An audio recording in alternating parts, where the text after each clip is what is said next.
where you see, Aaron Rodgers sometimes say some things into a microphone that we in the media term as a passive-aggressive way to talk about the scheme and the coach. And there's a book out now about Belichick in which there's a large section about the relationship between Brady and Belichick and the whole concept of, when you're around each other for years in a marriage, there's going to be some problems. It seems like I never hear that about you and Drew Brees. Why does it work so well, do you think, with you and Drew? I was asked that last week, and honestly, I don't ever take it for granted. I think that the goal is clear and is common. Man, I don't know. I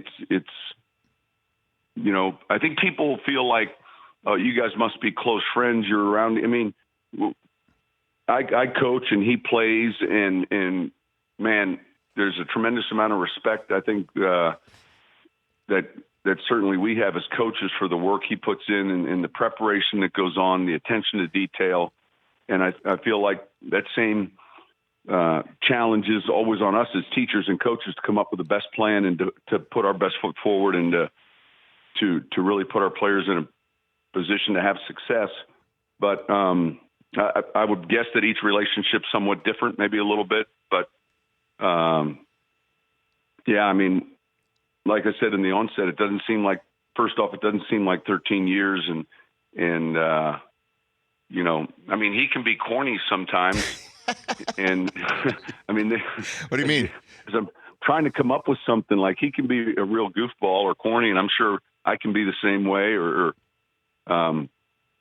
But do you have a disagreement? Someone asked me, did he ever do something to make you really angry? Yeah. And I said, I really wasn't angry, but when we went down to the oil spill in south of Louisiana after the oil came up from the ocean surface when we had that tragedy, and we went down to help all the families, be there, feed them, sign autographs. And we were on live with Anderson Cooper, and it was Brees, myself, and then Anderson Cooper back in Atlanta or wherever he was. And, you have the little earpieces in, and we're going to cut to you. And the moral of this story is don't ever let Brees go first.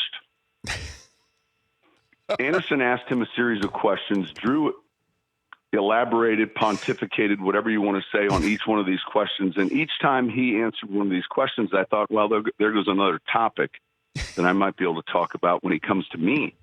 And then there goes another topic. And then pretty soon I'm down to like one in my pocket, and it was the state pelican.